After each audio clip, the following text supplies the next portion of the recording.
All right, welcome to the Balance Sunday afternoon drop for you. I hope you guys had a chance to catch our drops yesterday.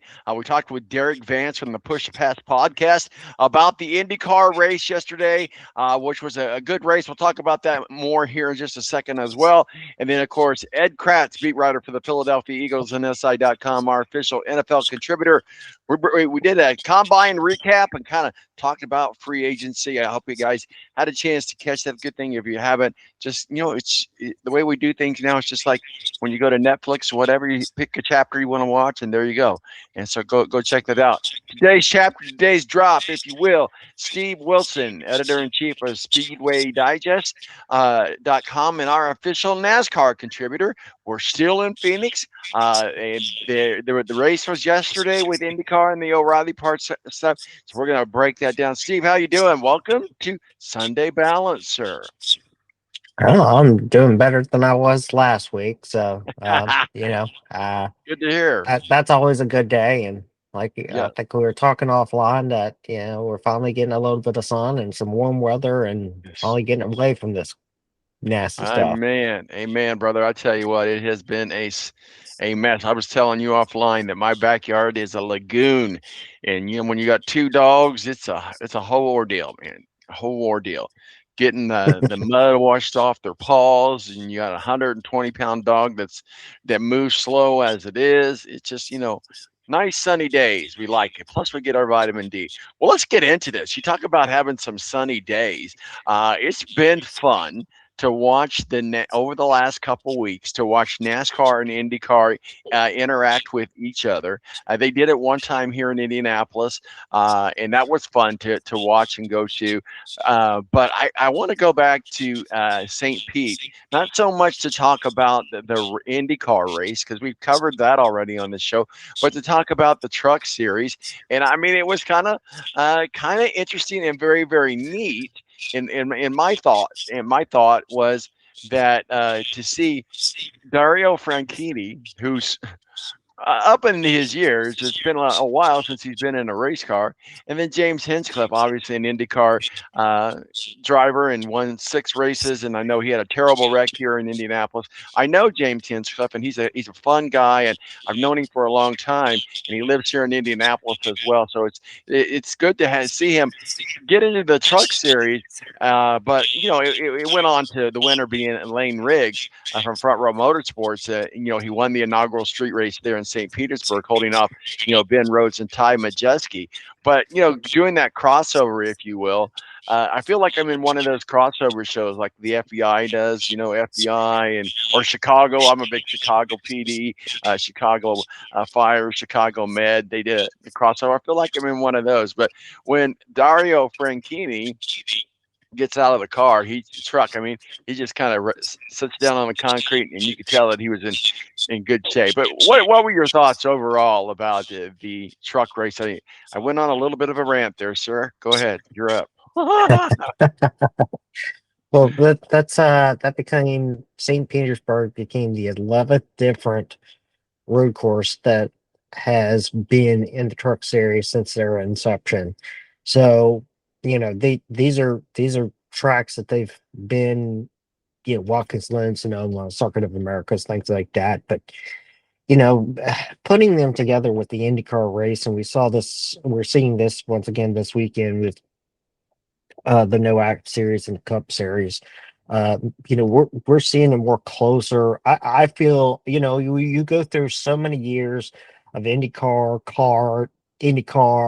IRL, et cetera, and they and you think back to when the Cup Series went to the Brickyard, and everybody thought that it was just blasphemy that the NASCAR series would come to Indy and Uh-huh. race on that racetrack, and it was just never thought of. I mean, you just didn't think of that. And then it's taken.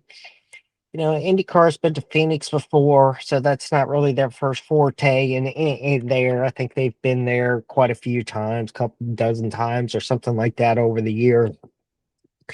But we're kind of seeing this where we're really seeing Penske now with his Mm. relationship in NASCAR, and his ownership between the IndyCar series and IMS, that they're starting to seem to be more friendly and finding ways to work together between the two series. And in a lot of ways, I can see why they are doing this, because motorsports as a whole, there's so much consolidation into it. There's so many Mhm. racetracks that's being closed and things like that. And you see this in some of the lower series, where a lot of lower series now start working together at these Mhm. racetracks to give the best opportunity to drivers to race across multiple different series and move up in their career. But you talk about Franchitti, you talk about Hinchcliffe. These are guys that these are rough and tumble trucks. They're very basic in a lot of ways compared to an Indy car. And Hinchcliffe finished, what was he, top 10 or something, like I think so. seventh, Yeah. yeah, something like that. Darrell Franchitti was a a lap off, but still held his own in a lot of respects against guys that do this week in and week out. So yeah, I thought it was neat. Should we are we going to see some more of this in the future? I don't know. I mean, maybe the find place ways to go other places. I'd like to see him come back to Richmond and run on a Richmond weekend, because they've done that before. I know that they've pulled out of Iowa, and Mhm. now it's just pretty much the NASCAR series running in Iowa. But I could see them finding a way to run at Iowa, and maybe you talk about some of these road courses like Watkins Glen, Sonoma, or Circuit of Americas, where you could potentially have some IndyCar crossovers in the future. Well, and I think it's good for both fan bases. I mean, I think it gives the IndyCar fans a chance to see NASCAR, and NASCAR fans to see, because in a lot of ways, as you mentioned, they're just two separate worlds by all definition. Absolutely. So, but it was a great race there as well last week. But let's also talk about what happened in NASCAR last week out at COTA. In just a moment, I want to talk about Tyler Reddick some more. But Tyler Reddick, he wins out there in Coda. Um, and he was the only driver. Correct me, keep me honest here, but isn't he the only driver that has ever won at a track, or won the first? Is it won the first three races? Uh, He, third yeah, straight he's victory. He's the only one. Yeah. Hmm. Yeah, he's the only driver in Cup Series history that has won three straight opening races. The closest that anybody has come was William Byron. Almost did it a couple of years ago, where he won the first two races and then didn't win at Phoenix. That's the most recent example of this. Jimmy Johnson has also come close to this too, and I'm going to say Kevin Harvick, but I don't believe that's correct. But I know that William Byron is the most recent example, that winning Daytona 500, winning at Atlanta, and then failing to win at Phoenix. Well, it's going to be exciting to see Tyler throughout the season. Three straight. Can he do it again in Phoenix? I don't know. Ryan Blaney is pretty solid there. But let's go back to yesterday, if you will, to Phoenix yesterday. And Justin Allgaier won. I mean, Allgaier overcame a slow pit stop earlier in the race, and in the 21st place and restart to take the lead with just 10 laps remaining. Right before that was the IndyCar race, and failed to mention that Joseph Newgarden, a lot of people would say, is the face of Penske, especially on the IndyCar side. Got a good win out there in Phoenix as well. But then we had the O'Reilly Auto Parts race yesterday evening, and Justin Allgaier, but Jesse Love, you could just, when at the in the post race, you could just see the air deflated almost instantly when he got out of that car. He ran so good. He was the dominant driver. He led the race 114 laps, but finished second after passed by Alex Geiger in the final dash. Uh, so it sucks for Jesse Love, because he's such a talented driver. But give us your thoughts on yesterday's. Uh, I keep wanting to say Xfinity race, but the O'Reilly Auto Parts race at Phoenix. What are your thoughts? Yeah, Love was definitely the most dominant driver throughout the day. He won this race in the fall, which also secured his championship in the series. Sammy Smith, early on, another Chevrolet driver, won the first stage. He was fastest throughout the first stage, faster than pretty much any car out there. So there was a lot of hope in that he would be able to break through and win the race. You know, but Allgaier definitely looking for some redemption there. Following that fall race, I know that if Connor Zilic was in the field, I'm sure that he would probably be the one really looking for the redemption after, winning 12 races and failing to secure the championship to Jesse Love, who won the race in the fall. But you have to look at him yeah, he was very defeated in the fact that you lead so many laps into this. But Justin Allgaier is just so good at some of these racetracks, and especially on these long runs, that he's just able to sometimes just wear out competition from an aspect of, being deeper in the field than anybody else. He doesn't necessarily need to be up there leading in order, or even in the top first couple of cars. He's just able to do this. And yeah, I think for him, he ended up, what was it, 21st after that pit road fiasco on the final in the final stage there. And he just, once again, he just kind of wore the field out, just working that field lap after lap after lap, eventually getting around Sheldon Creed, and then taking control from Jesse Love with 10 to go. So I mean, you can't fault a guy that has just, been able to work the field like that for, being able to win the race at the end. And yeah, it sucks in a lot of ways for Jesse Love, but you can at least look at somebody getting past you that's been riding behind you for 114 laps. I mean, you got passed by somebody that's restarted 21st and worked the entire field to get to you. Yeah, absolutely. And I felt bad for the kid, but Jesse Love has got that kind of talent. He is going to get his, and probably sooner than later. Well, let's move on to today's race. Is about to happen here soon. I know that we wanted to get together before the race instead of the post races. Today's a Straight Talk Wireless 500 at Phoenix. It marks the first standard 1 mile oval test of 2026, if you will. The main storyline is, and get back to him, is Tyler Reddick attempts to be an historic fourth consecutive win to start the season. I mean, what a great comeback for Tyler Reddick and Team 23XI. They had all that crap going on last year, and they finally got it all sorted out. And then hey, we're bouncing back. We're back to work. And Tyler Reddick has not missed a beat in this, while Team Penske certainly looks to assert his recent dominance at the track. Speaking of Penske, have you seen Ryan Blaney's stash? I want to know from you, Steve, who wore the stash better, him or Chase Elliott last year?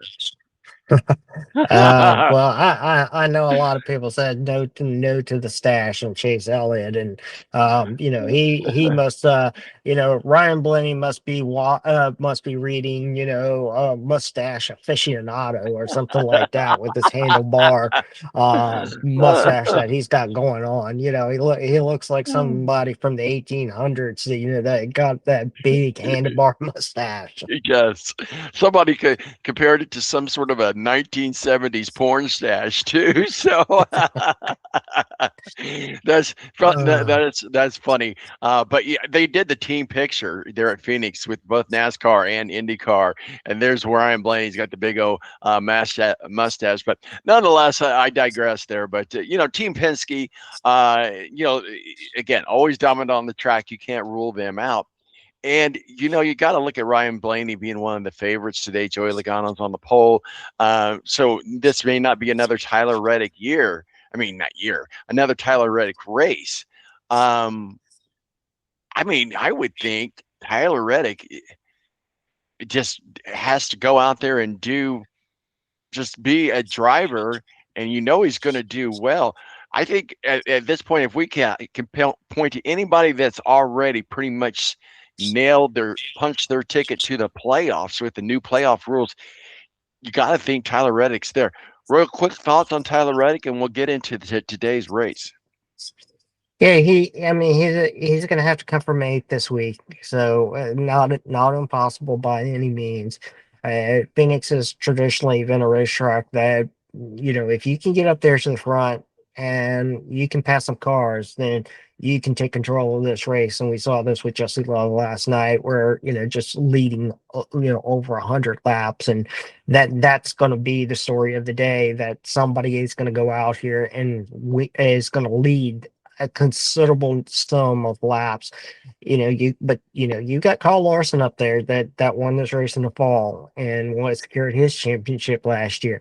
Joey Logano is going to start from the pole, so those two right there are already going to be hard enough to get by. So, um, Tyler's got some His work. first, his first pole, his first pole as a bald man. uh, Go yeah. ahead. Sorry. So Tyler's got a little bit of work, but it's not impossible.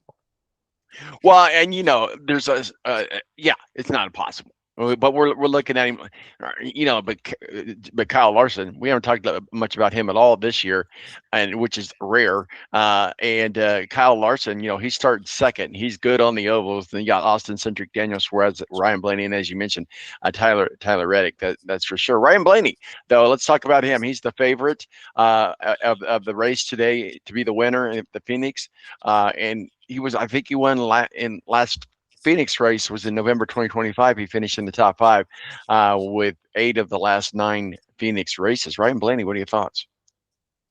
Yeah, I mean, yeah, he's we talked about his mustache, and that seems to be the going thing right now. But he needs to be up there and win some races. He needs to be out there and giving him some other attention out there. And I think yeah, there's a lot of Penske power up there in the front. And if he can get to Joey Logano and get some help from him, those two. Those two could seal the field off in a lot of ways.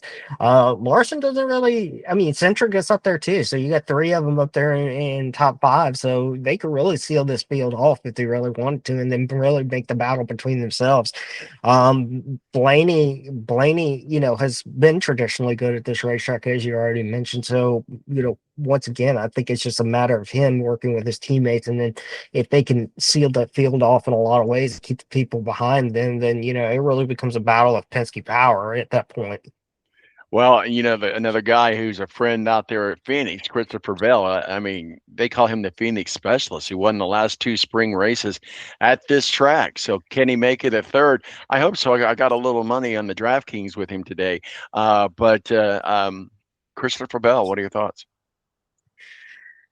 Yeah, JGR this year, and I know there's I think if we're really talking about anybody over at JGR, I think really it's Denny Hamlin at this moment coming back to Phoenix, especially Hmm. after the disaster in the fall, and Hmm. not really to change the subject on you, but Sure. I just really think for him. You saw him get out of the car in the fall, and you could really see the dejection from him. You could really see the fact that he was saying that, look, I don't know if I'm going to get in this car next year and run this car next year. And, all the things that happened to him in the off season, and, could have really pushed his position into the fact of just not even getting back in the car this year. And then, Mhm. finding another shoulder issue, and, it just continued to compound on him. At any point, he could just thrown his hands up, and, this string of bad luck really started right there at Phoenix. And I think for him, he has the most to gain this weekend for JGR, just to try and overcome all that bad luck that really started for him at Phoenix last year and just losing out on the championship. Something he's been so close to before, but just never been able to get it done. If he wins this race, I think that there will be a lot of people, not only at JGR but a lot in the fan base too, that are looking at Denny Hamlin and just kind of giving him that round of applause that he probably deserves after everything that kind of started there in Phoenix for him. Absolutely. I mean, you can't forget about Denny Hamlin, and man, he has had a career, and we'll see what happens again. There again, he's bouncing back from all that stuff from last year too. Um, Another driver I've got my eyes on, and I throw a little DraftKings love to him that this way today is Anthony Alfredo. Now he's subbing for Alex Bowman, who was sidelined last week with vertigo. That just seems something odd. You don't see that happen very often in driving unless they've had a wreck or had under some sort of concussion protocol. But for and maybe you know more about this than I do because I mean you do this all the time. But uh, Anthony Alfredo, he's subbing for Alex Bowman. Is the story here to me? The bigger story is how does a driver get sidelined this week with vertigo? Go ahead. Well, he had some issues last week when it came to Yeah, I remember him getting in sick. Coda, and they put him through some percussion concussion. I was about to say percussion concussion Percussion protocol. protocol. He's gonna be a Yes, drummer. yes, concussion protocols, in which he also went and raced. They took him over to the 10th Club that's over at Charlotte Motor Speedway, put him in a car over there, and a street car over there, and had him run some laps over there to kind of see what was going on. Ends up there's just this continued issue with the vertigo, and NASCAR is going to keep you out of the car for that under the protocols at this Sure, moment. But absolutely. if you but if you go back and you look at some drivers, you look at Kurt Busch, you look at Dale Earnhardt Jr., and a lot of them had some similar issues too, which eventually put them out of the car. And I think that's the fear that some people are thinking, that hey, if this thing continues to go on too long with Alex Bowman, how long before he has to make this decision Hmm. saying, Yeah, I just can't get in this car anymore. yeah. And I think that, for Anthony Alfredo, look, he missed the Daytona 500. This is something that they, as a small team, and they only run a couple of races a year, a lot of these just kind of super speedway tracks, and he did so well throughout the weekend and just missed out on the Daytona 500. After they were eventually found an issue with the car, and then BJ McLeod was ended up in the race. So this is probably one of he's not really ran for too many teams that has this much backing and this much support to run a race team. So he has an opportunity this weekend as somebody to go out there and make a name for himself in the Cup Series that would allow him to, maybe if Bowman is still out next week in Las Vegas, or even go into the future, would give him and propel him into another car that he has a lot more support behind. So I know he's going to come from deep in the field, 31st out there, but look, I think this is, for them, they need a good day out of this, regardless of, what happens with Anthony Alfredo. They're just trying to keep this car in the points, the owner points championship and things like that. So, Anthony, once again, is just going to have a really good opportunity today to have all that Hendrick manpower and engineering and specialists behind him to go out there and have a really good day. Let's talk a little bit about the track itself and about the specifically more about the teams are dealing with returning of the Goodyear tire setup that caused issues during Saturday's practice. Notably, Brad Kolosky will start in the back of a backup car, I should say, after a heavy contact to the wall due to practice and tire failure. Drivers also navigate a slight increase in horsepower compared to 2025 configuration. How do you think all that comes into play to today's race? Well, I think it's, last week they had this increased horsepower out at Coda, and I don't think you saw much of a difference between the race between 25 and 26 with this increase in horsepower. Today, I think today is where you're going to see if there is kind of, a change that has fixed it in some regards. Because if you go back and you look at Phoenix over the last couple of years, typically whoever scoots away with the race lead on the green flag or on the restarts, they're really hard to get around. There's just, it's almost impossible for the trailing car to pass them at Phoenix. And I know that they use the dog leg and they use all kinds of crazy moves out there to try and get you close that gap. But the leader just seems to be able to just hold that lead regardless of whatever happens out there. So if that horsepower change has fixed anything, then we should see a closer competition up front. and possibly drivers able to make complete passes on the lead. And I think that's what we are really looking for out of this. Now, as far as the tire issues, yeah, I mean that's going to be something that they're going to have to contend with. But in a lot of ways, drivers have to contend with with preserving their tires no matter what. And I know Goodyear tries to they do the best that they can in a lot of these situations. Teams have figured out all kinds of ways to play with these tires with air pressures and things like that, and run them outside the specifications that Goodyear has set up. Not to say that anybody's necessarily cheating. It's just that that we've seen in the past sometimes running really really low pressures on these have blown tires and caused multiple tire failures early on in these runs. So I think that is something that the teams are going to have to be looking at with this increased horsepower that has the potential to wear tires down, as well as create these situations out on the racetrack where the trailing car is able to make passes. Yeah, it's something we're going to be watching, and it is interesting to see this compound come together. A couple of three drivers left here on my DraftKings board today.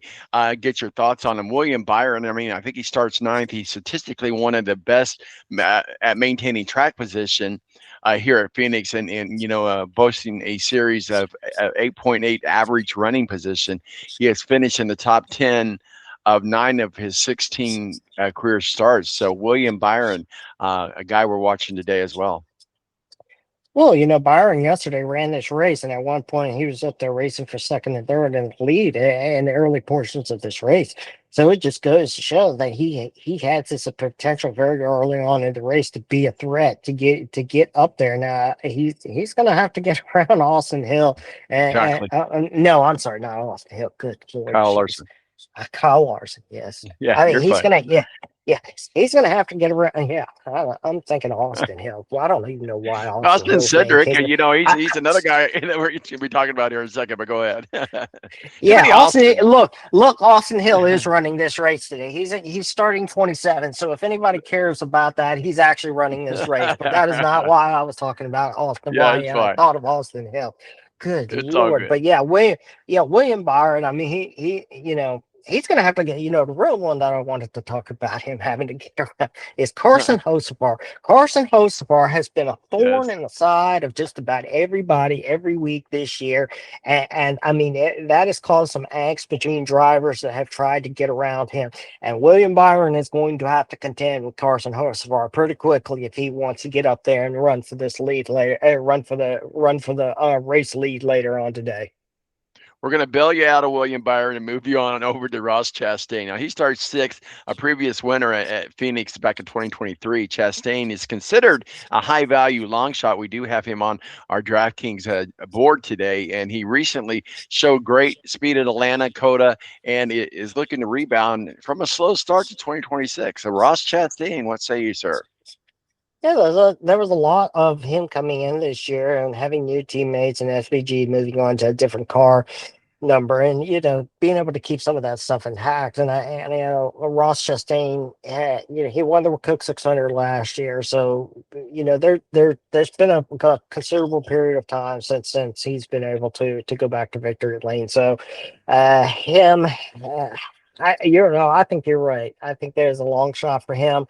And if you're looking at no long shot up there, Daniel Suarez too. I mean, the two of them both had, both of them are considered, I think, long shots and kind of dark horses today in this race. That if you were to pick one of them, yeah, it's going to be a long shot. Maybe a good payday for you if they win.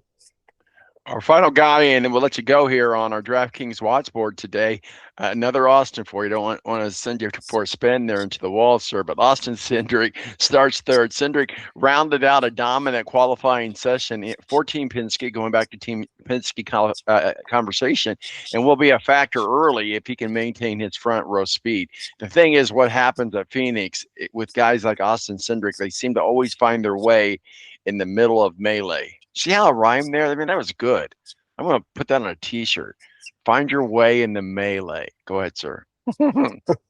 Well, if you go back a couple of weeks, Austin Cindric was tied up in a late race wreck after at one Right. point Yeah. being able to go out there and get pretty close to running for the race late and at a track that he's done well at in the past. And I think he needs to bounce back from that. And once again, I think if him and, I said this earlier, if him and, Joey Logano, Ryan Blaney, all of them in the top five up there were just kind of the gang up on the rest of the field, they could just kind of seal this off, and it just gives them the opportunity to race between one another as long as they can stay out front. And that's providing the fact that this new horsepower increase doesn't give the rest of the field more of an opportunity to make passes. But I think I think he's looking for a rebound. He needs a rebound. I think after you go back a couple of weeks there to Atlanta and what happened there. So for him, good.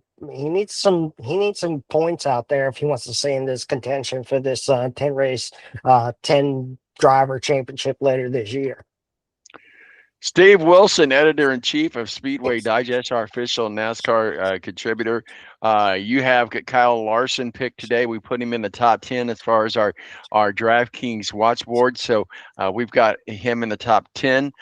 So we'll see what happens. Any final words of wisdom that you can partake upon us today, sir?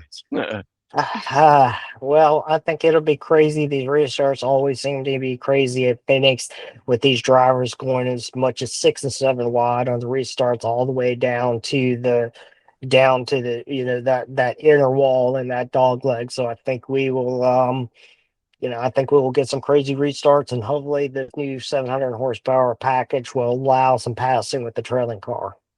Steve, where can people find your work and masterpieces, sir?